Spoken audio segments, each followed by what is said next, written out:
Well, hey, Vision. Okay, we are continuing our Average Joe series, wrapping it up today.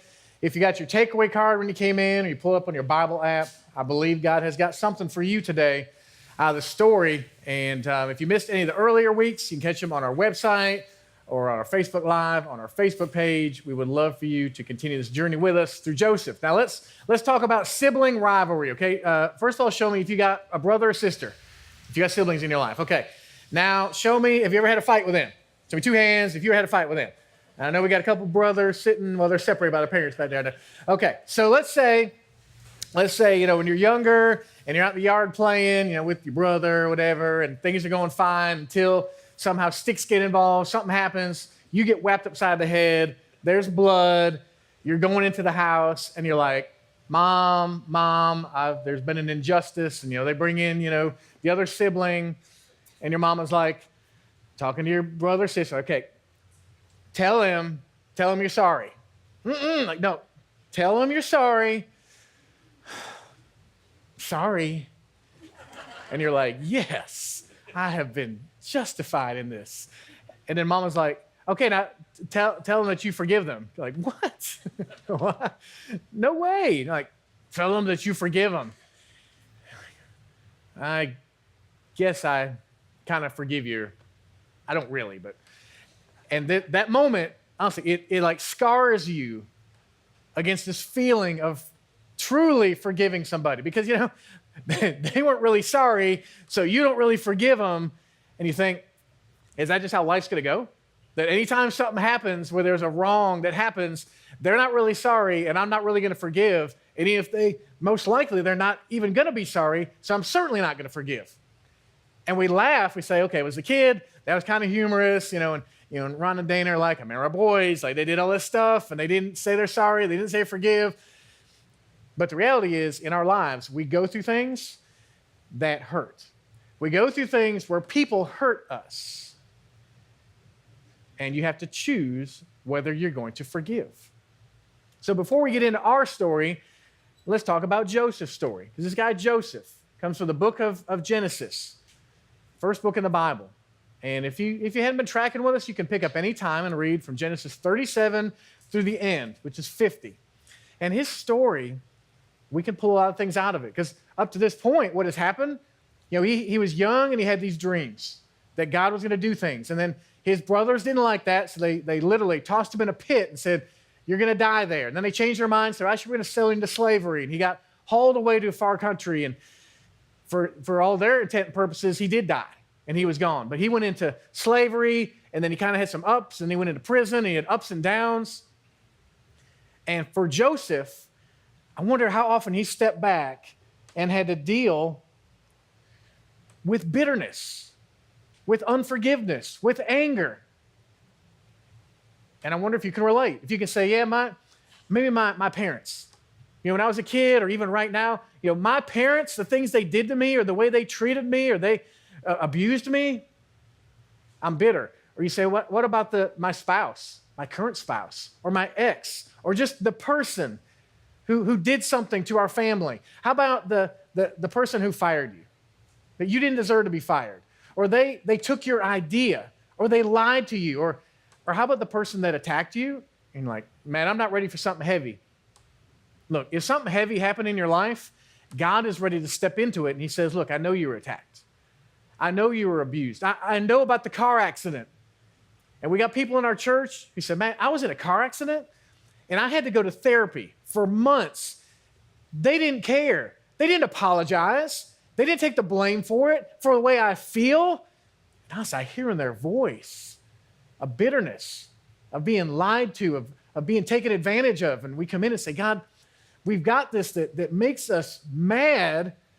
What do we do with it? Well, okay, I need 3 volunteers who are going to help me with some simple props up here. So who would be willing to come up on stage for a minute? All right, there's 1, 2, and let me get 1 from over here somewhere. Somebody, and Meredith. Okay, somebody get these 3. Come on up here. Come up here. All right, so we got Aiden, Ron, and Meredith. You guys are going to help me out. So why don't you start right here? And fortunately, at your age, you probably don't have too many people that have made you so mad that you're bitter, but you never know. It can happen at any age. So let's say somebody did, and they made you mad to where now you felt like the bitterness you had is like a rock you're carrying around. Okay, so hold that a minute. Now, it's an average weight rock. It's not terrible, but what if I asked you maybe, okay, so hold it like right about there. And just keep holding it. And, for like 10 seconds, it's okay. And 10 minutes, it gets rough. But like 10 hours or 10 days, and you're like, Pastor Matt, this is getting really heavy. I don't want to carry this anymore. And so sometimes you can look at your bitterness or your unforgiveness and say that it is like a rock, and you can move down here for now, so that way it's easier. And it's like a rock that you're carrying around saying, I am so tired of carrying this around. Now, Ron, once you get the backpack, and take this backpack and put it on both shoulders, and it's a medium to heavy weight on the backpack to where if Ron's standing up here for a couple minutes, how are you feeling for a couple minutes? It's heavy. It's heavy. But what if I said, okay, carry it home, and you're like, okay, well, I'm at least going to kind of like get my, my posture in place to take it, and like for the whole week you're carrying around to where maybe at times you'd almost forget you have it, but people look at you and say, man, why are you carrying that around? And in fact, Ron, it's tearing up your back. Man, it's messing up your neck. It's actually making you a little grumpy because you're carrying it around, and over time, at times you forget you have it, but the reality is it's always with you.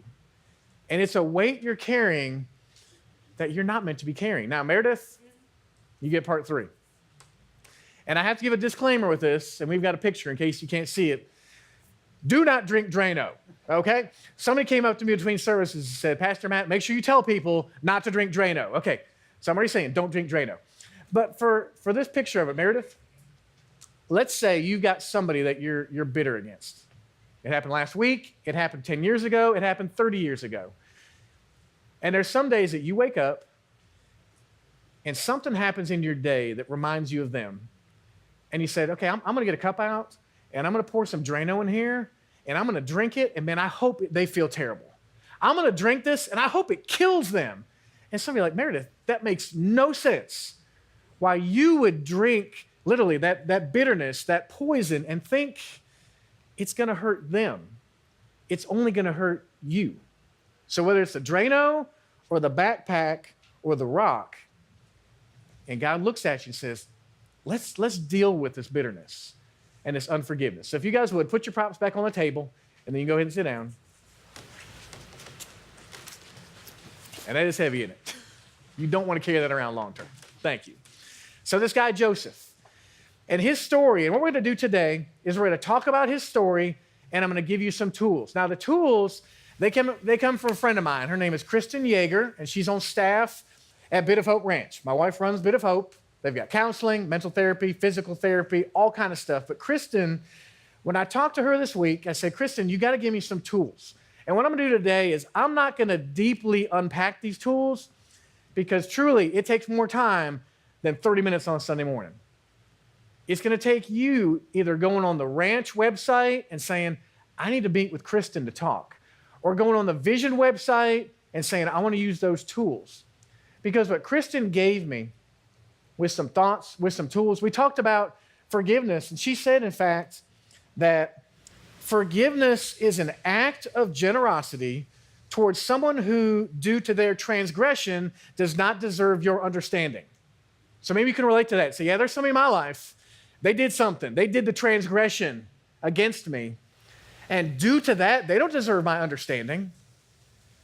But if you can look at it differently after today and say, I'm gonna work on that. In fact, I want God to help me work on that. That is forgiveness. And what Kristen does, part of her job is to meet with people and say, hey, let's work on that together. Let's take some tools. Let's walk through this. So for Kristen, I'd say you could go on the ranch website and learn about her. On our website, we got some things that we put on there that, in fact, we got a screenshot from our website. It's the Watch and Read page. You go in there and see some images, and they have active links to tools you can use to take steps toward forgiveness. And let me talk to our students for a second, because you guys that are younger, you're saying, Pastor Matt, this is like totally for the old folks, the ones who've like been through the stuff. I don't need to deal with forgiveness. And I'm like, guys, just hang on. That next week or next year or in college or in your marriage or in your dating, something's going to happen or someone's going to hit you, or something in life will come your way that makes you mad. And you feel like taking Drano all the time saying, God, take care of them. Do something about this. So look, you don't need to live that way. God's got something better. So I guess the first question I'd ask then, and like when I was talking to Kristen, is why even forgive? Like, is this really that bad? Is it terrible? She said it's about health. Now, okay, now how many of us would like to be healthy? Because I would like to be healthy, healthier even. She said, Matt, why forgive? Because number one, you could actually have better personal relationships when you're not dealing with bitterness. I mean, certainly with that one person, but honestly, with everybody you come in contact with, who wants to hang out with somebody who is weighed down with a backpack of bitterness? This will improve all your relationships. Why forgive? It actually lowers your blood pressure. That when you're not bottling this up and fighting against somebody in your mind, your blood pressure can come down and you'll be healthier. You can have less stress, anxiety, and depression. So you think about the flip side of that is that when you are bitter and you can't forgive, you're dealing more with stress, anxiety, and depression. I don't want that, and I don't want that for you. Why forgive? Less propensity for substance abuse, better spiritual health, and overall more life satisfaction. You can dig into this and find that there is a medical basis to forgive. So these steps of forgiveness, we're on our website. We got links. You can check it out. Go see there. The last thing from Kristen, she quoted this guy, Lewis Smedes. She said, Matt, this is one of the most powerful, compact quotes about forgiveness. It says, to forgive is to set a prisoner free and discover that, honestly, that prisoner was you. So if you're thinking about, well, yeah, I do feel like I got a backpack, or I got a rock that all the time I'm holding up here and like I don't want to hold that, or I take the Drano and wish that mom would change. Look, the prisoner that can be freed is you. So stick with me for the next couple of minutes, because this guy Joseph in the Bible, he's got something we can learn from. If you say, Matt, the Bible's boring or I can't understand it, you can get something out of this guy's life who lived thousands and thousands of years ago. If you're just stepping in on the story, and he went through the pit and the slavery and the prison, and last week we left it where things were on the upturn. That when he was in prison and he was interpreting dreams, and one of the guys got out and went and hung out with the boss Pharaoh, and Pharaoh had the dream and said, hey, there's a guy that can interpret it. Remember, Joseph got out of prison, hung out with Pharaoh, and Pharaoh realized what he has there, a guy who can interpret dreams, a guy who is wise and smart and strong, and says, okay, Joseph, why don't you come work for me? Why don't you help us navigate through what my dream was about? You remember, the dream was about 7 years of great and then 7 years of terrible. I mean, like terrible, of famine, terrible. And Pharaoh says, I need a guy to help us navigate through that. So Joseph's like, good, things are coming together. Remember, it's been 13 years since his dream, and now it's fulfilling. Well, here's where the story goes. I'm not going to read through all this. I'm going to kind of skim through the story so that you can read it in full depth. But starting in chapter 42, it brings his family back into the story. That back home, Jacob, who's the dad, is there with his other 11 sons. Now, only one of them is Joseph's full brother, this guy Benjamin. The other guys are half-brothers. So they're here with their dad, and Jacob says, guys, we're running out of food. We need you to go get food. They say, well, we hear there's food in Egypt. So what Jacob does is he sends 10 of the boys to go, but he says, I'm keeping Benjamin. I've already lost one of my prized boys in Joseph because he thinks he's dead. He says, I'm not losing Benjamin. So he sends the 10. 10 of the guys, they go to Egypt. They come up to the place where all the food is. Well, the guy running that whole system is Joseph. But he's got, facial hair, looks different, sounds different, so that the brothers, they have no idea it's him. They come up to him, and Joseph sees them. And you imagine the emotions that start stirring in him after all these years, and he's coming face to face again with his brothers. And look what happens. The boys, who are adults now, come up to him, and because of his position, they take a knee, and they're like, we're here to get food. And Joseph, in that moment, it hits him. The original dream was that his brothers would bow down to him. So I think the emotion, he's thinking, like, God, your plan more and more is coming together. I have walked with you, and I'm seeing you work. So in that moment, when Joseph looks at them, He says, okay, I need to do some work in their lives. I won't even meet my other brother. He says, you guys are spies.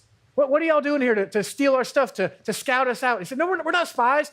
He said, okay, here's what I'm going to do. I'm going to keep one of you guys here, and all you guys need to go back and get your other brother. Because they told him. They talked and said, we got another brother at home. He said, go get him, leave this one here. So they're fretting. They're like, okay, man, we don't want to mess this up because this guy has all the power. So let's leave our brother here. Well, they start heading back. Well, they take a break on their trip back. They look at their bags, and they find the silver that they had used to pay for their grain. And they're like, oh, no. Their heart sinks saying, he thought we were spies then? Imagine what he thinks now when they find it. Who stole the money? Who put it back in here? They're freaking out. They head back home. They get back home to Dad. They say, Dad, okay, we got the grain and everything, but oh, man, it's bad. Somehow, all the silver got back in our bags. What are we going to do? They said, Dad, we could only go back if we take Benjamin. And Dad's like, no way. You are not taking Benjamin back. Well, time passes, and you change your position when you get hungry, and the grain runs out. And Dad says, okay, guys, you're going to go back. You're going to take the silver. You're going to take extra silver, take gifts and stuff, and you can take Benjamin. And this is cool. What happens in this moment, two of the brothers independently came to their dad and said, hey, Dad, I know you're scared about Benjamin. So I will go ahead and promise you that if anything happens to him, it'll be my life. Two different guys say that. Now, you remember, a little over a decade ago, they hated their young brother. They hated Joseph. So for them to come to a moment now where they are willing to serve their young brother Benjamin, I think their dad is like, there is some type of character shaping going on here. Because if you remember in this story of Joseph, the two common themes have been character shaping and God's big picture. That's what happens in the story. So I think Jacob is looking at these boys saying, my boys are changing. And he goes ahead and he sends them with Benjamin. They go to Egypt. So they come back in, and imagine the emotion in the moment when Joseph, who still is hidden to them, they come in and he sees his brother Benjamin, his only full brother. He is moved to emotion. They come in, all of them take a knee and say, sir, we're back for more grain. We got to tell you, somehow the silver got back in our bags and we didn't steal it. We didn't steal it. He's like, it's okay. It's all right. And in fact, he says, let's bring in some food. Let's sit down and eat with everybody. Now, they lay out this table, and everybody sits down to eat. And, especially in those days, what was important was birth order. So the youngest guy, Benjamin, it's really strange. He's sitting there, and they bring him 5 times more food than anybody else. And all the brothers are like, what is going on there? Because, again, they don't know it's Joseph. But Joseph, he's starting to set the table. It's like foreshadowing. If you're watching this thing on TV in a movie, you're like, something's going on there. Weird music's playing, foreshadowing. They eat all the food. They get ready to head back. They're on their journey back home. They make a stop again, and Benjamin looks in his bag, and he finds a silver cup. Now, they had left one brother back, and they have the rest of the crew here, and he opens up and finds this cup, and they're like, Benjamin, what did you do? You stole the cup from that guy? He's like, I didn't do it. I didn't take it. They're like, look, it's in your bag. How'd it get there? I mean, their hearts sink. They're like, oh my goodness, what are we going to do? They already think we're spies. They thought we might have stole it the first time. Now they're going to find the cup, send people after us. Maybe we got to go back. So they head back. They get back to where Joseph is. And they say, sir, we're so sorry, man. Something happened. The silver, the cup, we didn't do it. And Joseph in this moment is so overcome with emotion, especially when one of the brothers said, look, don't take it out on the little guy. Take it out on me. And Joseph has seen character shaping in his brothers, has seen now they're all back together. He is so emotional. He's like, okay, everybody out of the room except these guys. Everybody out. And I'm sure the brothers are like, oh, no, man, he's going to kill us. He's going to do something to us. And Joseph says, guys, it's me. And they're like, it's who? He says, look, it's Joseph, your brother. Imagine what they felt in that moment. Was it, I mean, all the emotions of fear and happy and scared, and what's Joseph going to do? And Joseph just gives them big old hugs. He says, come on back. Come on back.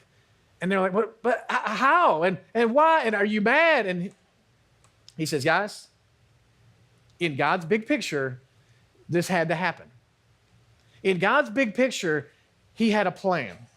And I don't want you to miss this here at Vision, that in God's big picture, he doesn't want that to happen to you.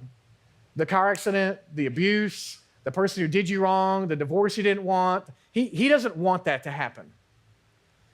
God works in situations that happen. I don't think God wanted Joseph in a pit. God didn't want Joseph in a prison. God didn't want all those things to happen, but God wanted character shaping in Joseph so that in that moment with that famine, that he could put somebody in there that would impact people with God's power and light. He said, I want to do that.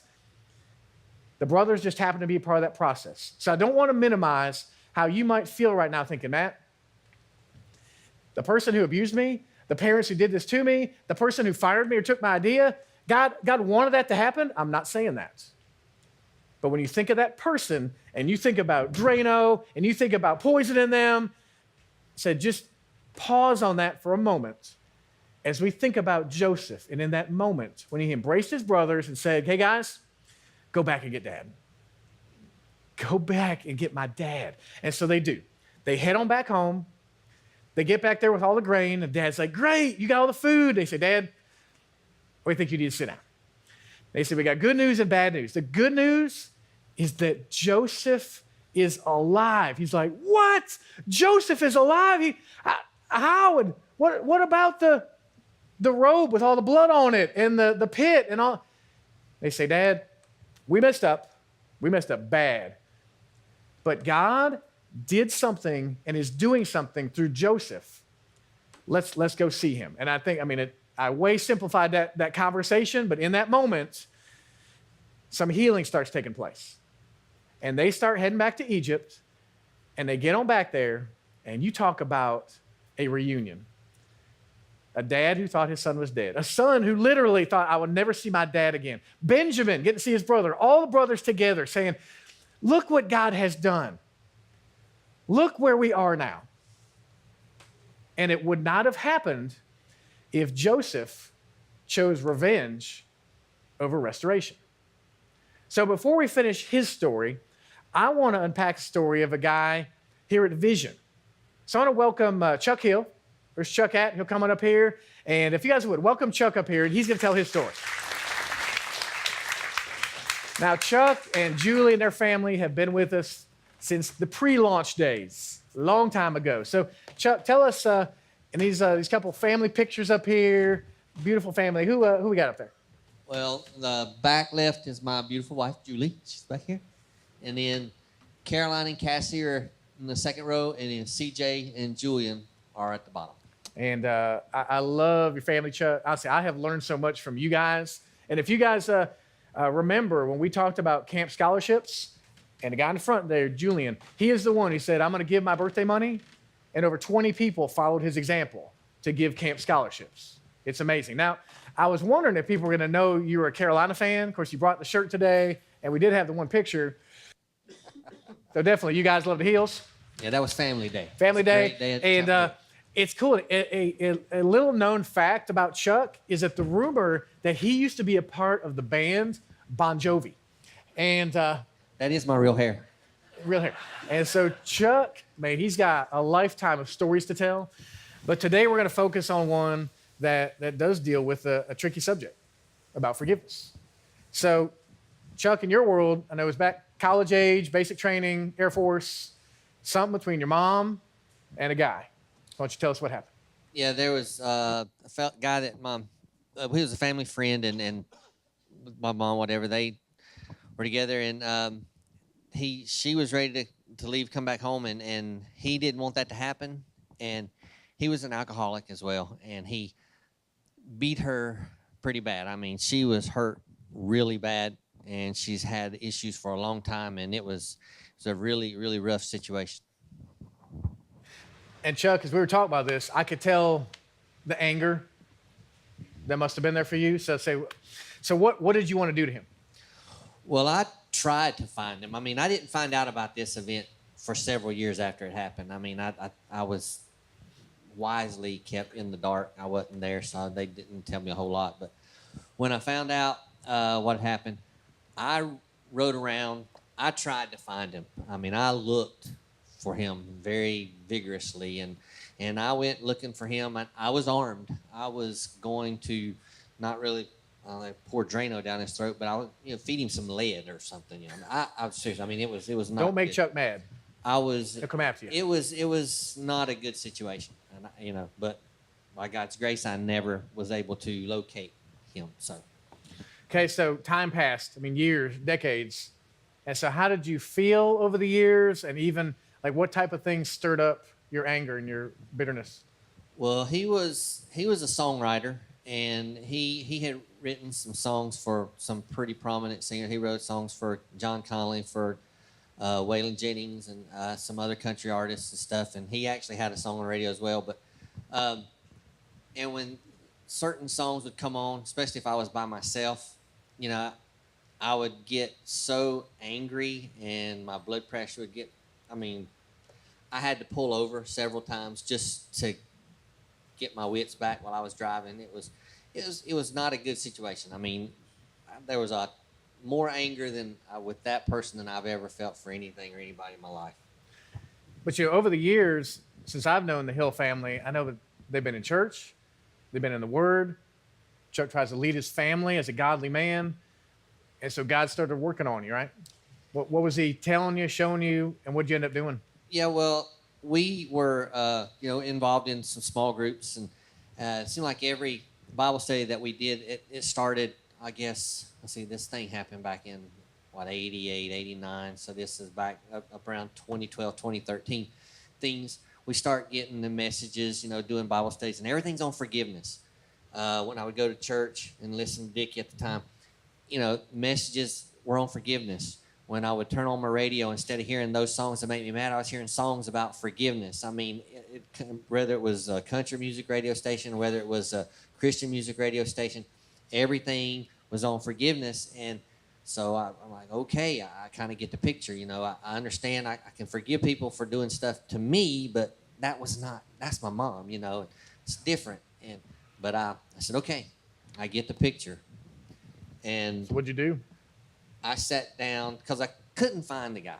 I couldn't find him. I know I couldn't confront him face to face.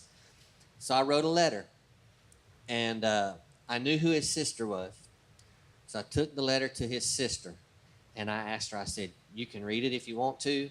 You don't have to read it. If you would just please take it to him and let him read it and let him know. And in the letter, I let him know that I forgave him for what he had done, for everything.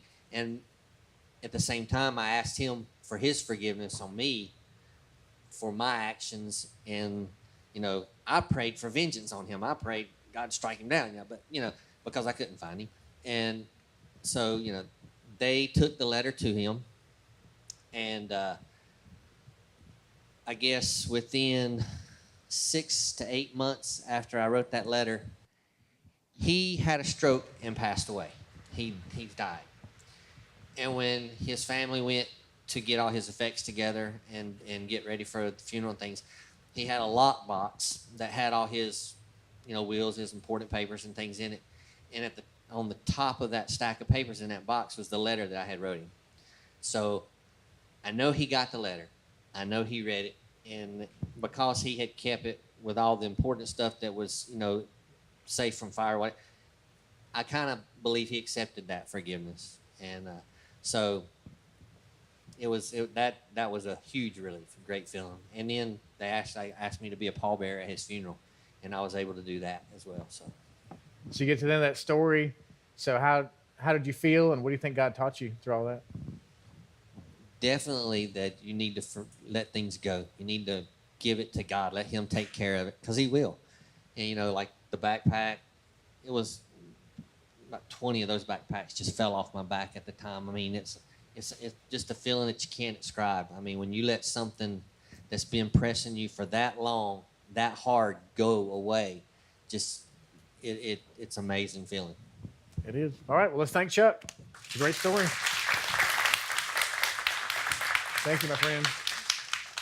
As my family was talking about this week, it was interesting the conversation we had, and somebody said, "Well, Dad, what if Chuck would have shot him? I mean, what would their role at Vision have been? What would their family be like? What would their kids do with him in prison? I mean, what would have changed in their life if he, because of the rock, and he's like, oh, it's so much, or the backpack, I'm like, okay, I'm so bitter carrying this around that I'm going to take Drano or bullets, and I'm going to end this thing and finish it my way." And you think about, no, the character shaping that God had for him was setting it down and saying, let me work on it.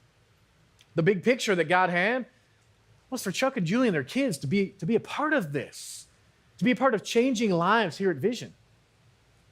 So 3 things I want us to take from the life of Joseph about how was he able to forgive? I mean, even with Chuck, like how could he forgive?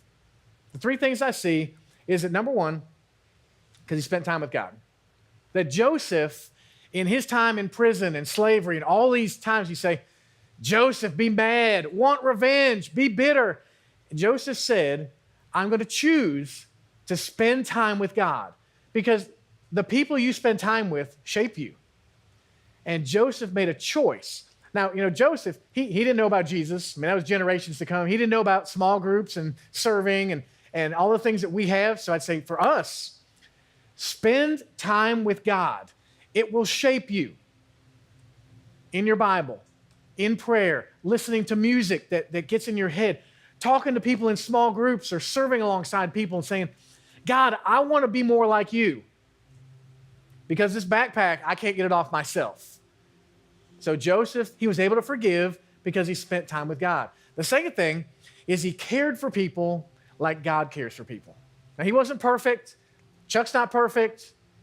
But what I see in these 2 guys is they said, I'm going to change the way I think, the way I look about people, and especially about a person, about this guy, about the brothers, about whoever did something to you. And you're going to say, God, I know that you love people. You love them so much. And so, God, if I really boil that down, that means that you love a person, and that means that you love the person who did this to me. And that is the result of character shaping. You can't manufacture that on your own. Maybe briefly, but not real deep and long-lasting in terms of the way you care about people. It changes when you spend time with God. And so the third thing is that Joseph, he surrendered himself. He didn't just say, remember last week, I commit, because you can decommit or uncommit, but he surrendered himself to God's plan and say, God, I'm going to choose restoration over revenge. I'm not sure what you're doing. I'm not sure why this happened. I'm not exactly sure how I'm supposed to behave and feel, but I will choose to surrender to your plan. And I believe God looked down at Joseph and said, okay, you're surrendering to the plan. You're loving people. You're spending time with me. I'm going to help you set that rock down. I'm going to help you lose that backpack forever. I'm going to help you so that when you feel the temptation to want to pour that Drano and say, you suffer, you need to suffer, God says, I'll help you. I'll help you with that. I'll make sure you don't miss this. The primary reason, though, that truly we are able to forgive and should forgive is because we have been forgiven. I have been forgiven. That Dave, you are a rotten, dirty sinner. You are a mess, and so am I. And he looks out and says, Judy, you're sweet and nice, but you're a sinner. You are separated from me. You deserve punishment, and so do I. And God looks and says, I will offer you forgiveness. I will offer you my son who will die for you and take your place. I will give you the ultimate forgiveness. And when we grasp that, when we really grasp that, it helps. We say, God, I just don't know what to do about this rock anymore. I don't know what to do. He says, just remember how much I have forgiven you. He says, just follow my example and forgive that person. Do that. All these benefits will come from it. They will. He says it's as simple as what I talk about all the time. Admit that you're a sinner, like Dave, like Judy, like me, believing that this guy, Jesus, the Son of God who came, that he lived a perfect life, and when he died and rose from the dead, he plainly said, there's only one way. I'm the way and the truth and the life. There's only one way to heaven. And I met with a guy this week. He said, Matt, that sounds really narrow. I said, it is really narrow. It's not all these other ways. It's one way. And you got to believe that. But that's not just enough. You can't just sit in that chair today and say, yeah, I believe that. You got to choose. You got to choose to say, I'm going to follow him the rest of my life. I don't exactly know what that means, how to do it. I'm not perfect. God's saying you don't have to be perfect. He said, but will you choose to follow me? He says, you do that, and we'll walk through this.